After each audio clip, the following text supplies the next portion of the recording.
Let's continue with our SharePoint quick questions and answers video series, and let's go to question number 6, and this time we'll do something practical. What we'll do is that we'll create a site in SharePoint, and we will see that how we can customize this site and how we can add ready-made features to this site.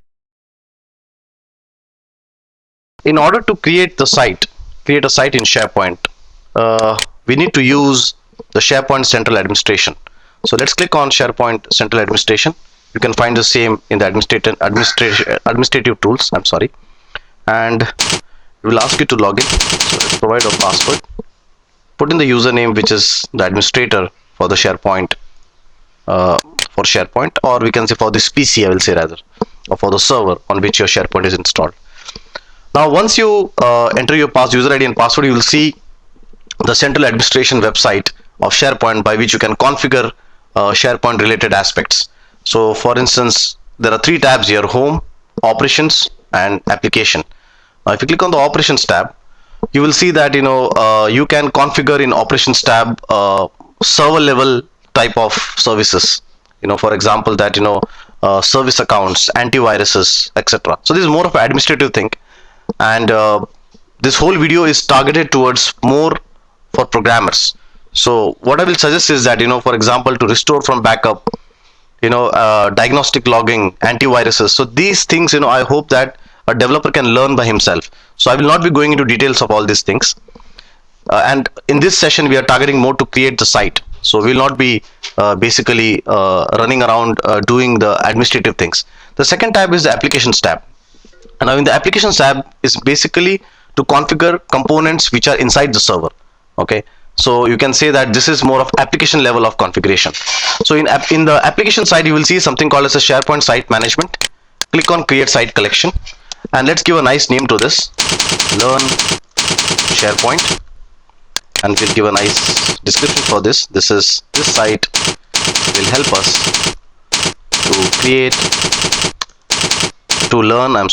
help us to learn SharePoint, right? And let's give the same name what we have here in the title to the URL.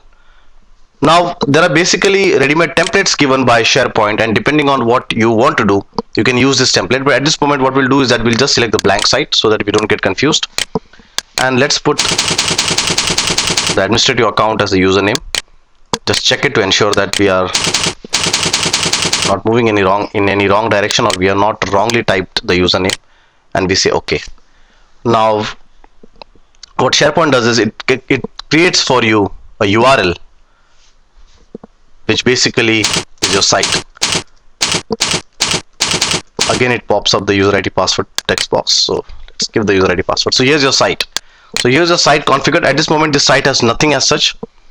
It's just a simple site with a left menu bar and some empty space in between, and the logo is of default Windows SharePoint Services, and there are a couple of menus. We'll go one by one. Now the left hand side what you can see is the quick launch bar or quick menu bar. Okay, that's what the terminology SharePoint community uses for this left hand bar. To do the administrative configuration, at the right hand side you can see site actions. Now what we'll do is that we'll try to create a simple page, a web page in this site.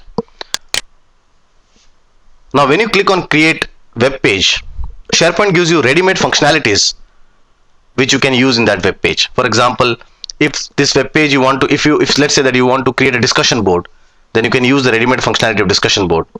You have contacts, announcements, wiki, form library, document library, and a lot of other things. So what we'll do is that we'll just create a simple discussion board at this moment. In this discussion in this message board, we will discuss, or I'll say, let me keep it short, SharePoint discussion. This message board will help freshers to learn SharePoint. Right, and it's saying that, do you want to display this list on the quick launch bar? Yes, I want to. So when I say quick launch, it's the left hand side menu which we were discussing, and we say create, and now you can see that there's a SharePoint discussion board here. You can go and you can post some messages. I'm a fresher. Is SharePoint tough? something. Basically, this video which I am showing at this moment, it has nothing to do programmatically, but it has to more what I'm trying to visualize, or what I'm trying to give a vision from here is that SharePoint has these ready-made functionalities by which you can quickly by which you can quickly host a site and put in some very generalized functionalities and start your collaboration. So I just wanted to show that how SharePoint is very easy to create a site, to host it, to give it to the user, and user can just start using it. For example, I just posted a discussion board without any line of coding. So there are a lot of ready-made functionalities which SharePoint has provided, and what you can do is that you can go through these ready-made functionalities and try to make a basic site of yours and try to see that how useful SharePoint does it, or how easily SharePoint helps you to achieve the same. So in this session we have just tried to understand how we can easily create a SharePoint website. So basically we went to the administration of the SharePoint by going to administrative tools. We went to the SharePoint Center administration. We clicked on the application tab. We created a site collection. Remember that we discussed about site collection and sites. So I created a site collection called as Learn SharePoint, which you can see, and it has created a URL for me. And then after that I added a discussion board to it using the site action bar at the right hand side. So try to do this exercise yourself. It's pretty easy, and try to walk with me so that as we move ahead, we will actually be configuring a lot of sites, a lot of things in this Learn SharePoint website. So I hope that this tutorial was useful, and see you in the coming questionnaire.